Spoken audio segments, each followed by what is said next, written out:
Censé révolutionner le genre, le tout nouveau Samsung Galaxy Z Fold 7 est plus fin, plus léger, plus performant. Samsung veut clairement nous en mettre plein la vue, mais est-ce que ce téléphone vaut vraiment le coup d'être acheté? Voici mon test complet du Samsung Galaxy Z Fold 7.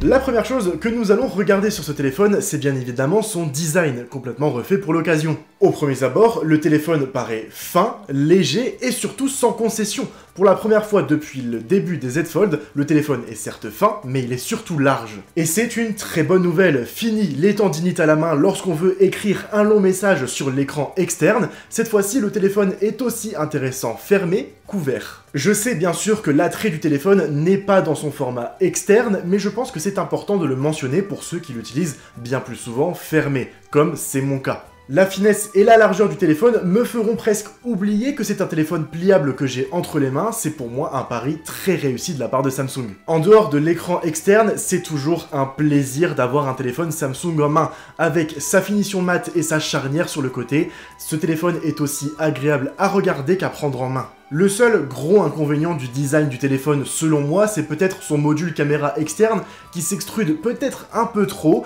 et qui fait que j'ai tendance à poser le téléphone face contre l'écran au lieu de la face arrière, et ça fait que je m'inquiète peut-être un peu sur les rayures qu'il y aura sur l'écran externe au fur et à mesure du temps, mais ça, je pourrais pas vous le dire avec seulement un mois d'utilisation. C'est peut-être que du chipotage, clairement, mais j'ai aussi l'impression que ce Z Fold 7 est un peu plus compliqué à ouvrir que ses prédécesseurs. Peut-être est-ce dû à la finesse de l'écran qui fait que j'ai du mal à m'agripper au bord et que mes doigts glissent à chaque fois que j'essaye de l'ouvrir.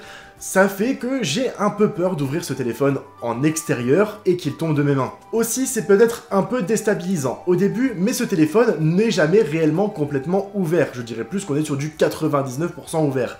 Je suppose que c'est pour protéger l'ouverture et les fermetures du téléphone, c'est quasiment invisible à l'œil nu et ça se remarque uniquement lorsque vous regardez la charnière au-dessus. L'écran interne, lui, n'est pas si différent des années précédentes, mais il doit faire une assez grosse concession que je trouve assez décevante. Le module caméra interne est visible. Fini l'immersion totale en grand écran, cette fois-ci Samsung nous avoue que c'est un mal nécessaire, car en effet, pour garder la finesse du téléphone, il fallait garder le module caméra visible. Et ce n'est malheureusement pas la seule fonctionnalité qui a été perdue avec la finesse du téléphone. Cette année, le Galaxy S Pen Fold Edition ne sera pas compatible avec le Z Fold 7. C'est bien dommage parce que quand on a une tablette de cette envergure, c'est quand même important d'avoir un stylo avec.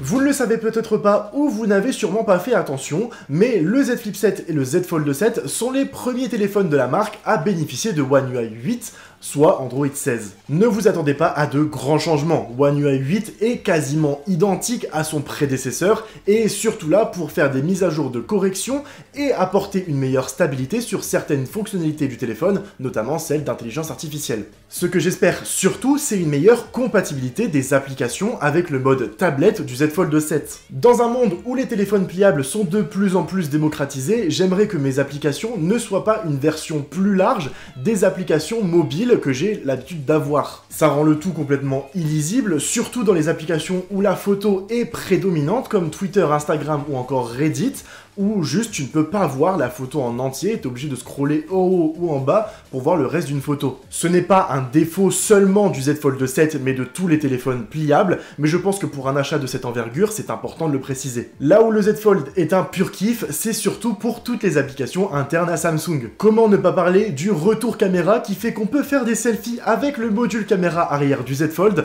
Alors, j'admets, c'est pas super pratique à faire dans la vie de tous les jours, mais avec la possibilité de prendre des photos en ayant la pomme ouverte, ça facilite quand même grandement les choses. Les logiciels internes sont eux tous compatibles et optimisés pour la forme du Z Fold, que ce soit les messages, les mails ou encore internet, c'est super pratique. Je n'ai pas remarqué trop de soucis concernant le passage d'une application de l'écran externe à l'écran interne.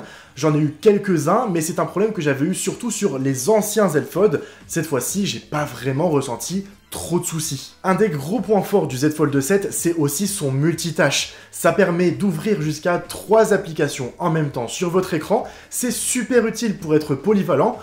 ou alors être un iPad Kid comme moi qui veut regarder une vidéo et jouer sur les mêmes écrans. Pour finir, le Z Fold 7 bénéficiera de 7 ans de mise à jour d'OS et de sécurité. Alors, ça veut dire que vous pourrez utiliser votre téléphone jusqu'en 2032, même si je suis pas sûr que vous le tiendrez jusqu'en 2032.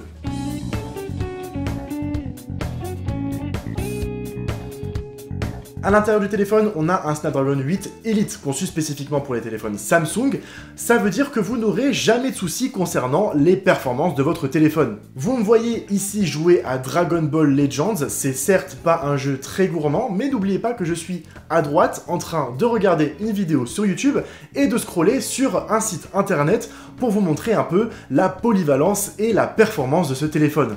Cependant, le téléphone chauffe quand même beaucoup. Je ne sais pas si c'est dû à mon exemplaire de test ou non, mais je sais qu'en appel et lorsque j'utilise mon téléphone en même temps, le téléphone va atteindre des pics de chaleur qui sont assez désagréables. Mis à part ça, le téléphone ne chauffe pas non plus tout le temps. Je sais que quand je suis en jeu, ça va la majeure partie du temps, mais quand je joue à des jeux plus lourds, forcément ça va chauffer, mais comme tous les téléphones. Niveau batterie, on est sur du 4400 mAh, ce qui veut dire que vous tiendrez une journée d'utilisation classique du téléphone sans aucun souci.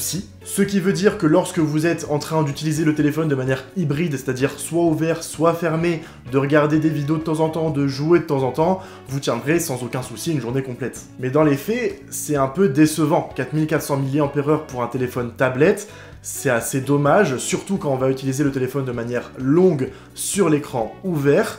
Et surtout Samsung, en 2025, 25 watts de chargement, c'est peut-être un peu trop léger. Ça veut dire qu'on est sur 1h30 de recharge de téléphone, là où tous les autres téléphones sont sur des recharges ultra rapides. Honnêtement, je m'attendais à mieux.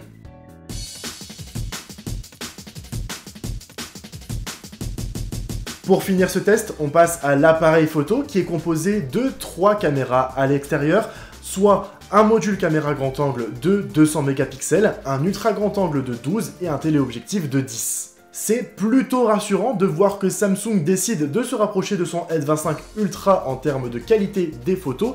Bien évidemment, on n'est pas sur le même module photo que le S25 Ultra.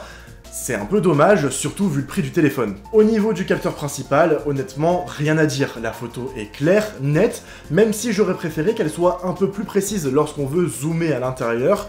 Mais bon, ça c'était à s'y attendre. Je vous mets bien entendu à l'écran tous les exemples de photos que j'ai pris durant ce mois de test du Z Fold 7. Je tiens quand même à vous rappeler que je ne suis pas un as de la photo. Je peux seulement vous montrer les images et vous faites votre propre avis sur oui ou non, est-ce que ça vaut le coup de l'acheter par rapport à sa caméra. Et comme je ne suis pas en mesure de vous donner mon avis pur, je préfère vous donner tous les exemples que j'ai à ma main. Je vous montre évidemment tous les photos que j'ai pu prendre, notamment le mode nuit, le téléobjectif, le mode portrait. Pour moi, ça me paraît totalement satisfaisant, mais je peux comprendre que pour cette gamme de prix, certains auraient préféré plus.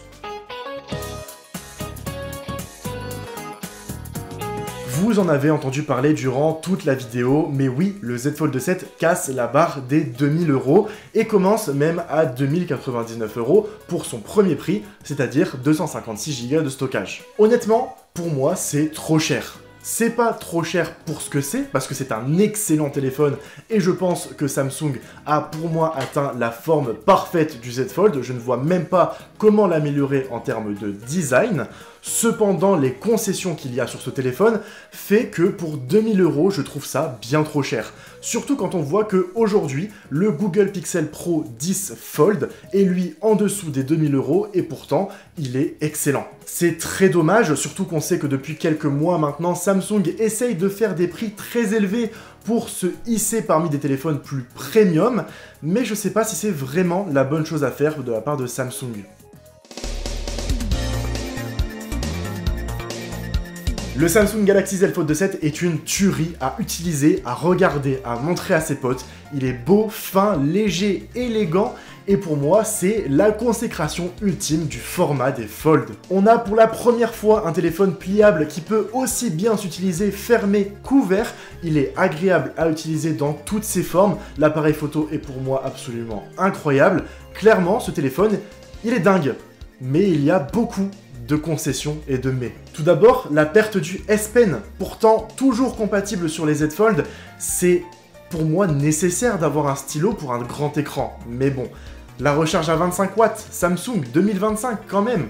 Je pense qu'on peut faire plus que 25 watts. La caméra interne de l'écran qui, elle, n'est plus cachée comparée aux années précédentes. L'écran qui est toujours en plastique et qui est toujours un peu facile à écorcher. C'est d'autant plus énervant que ce ne sont pas de gros problèmes, mais mis bout à bout, on peut se demander si ça vaut vraiment le coup d'acheter ce téléphone, surtout à ce prix.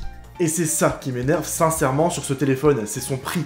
Samsung a depuis plusieurs années réussi à maîtriser, voire même perfectionner les téléphones Fold, mais au lieu de baisser le prix avec la technologie qui s'améliore, le prix devient toujours de plus en plus élevé. C'est tellement frustrant, vous n'avez pas idée. Bref, je vous conseille ce téléphone. Achetez-le, il est incroyable.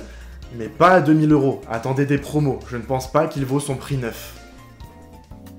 Merci à tous d'avoir regardé la vidéo, c'était un de mes premiers tests que j'ai fait, j'espère qu'il vous a plu, j'espère qu'il a été complet, n'hésitez pas à me dire en commentaire si vous avez une critique, qu'elle soit constructive, qu'elle soit positive ou négative, j'accepte tout, c'est le début de la chaîne, le début du média, c'est normal pour moi de faire des erreurs, et au contraire, je trouve ça même super intéressant de pouvoir partager et discuter avec vous.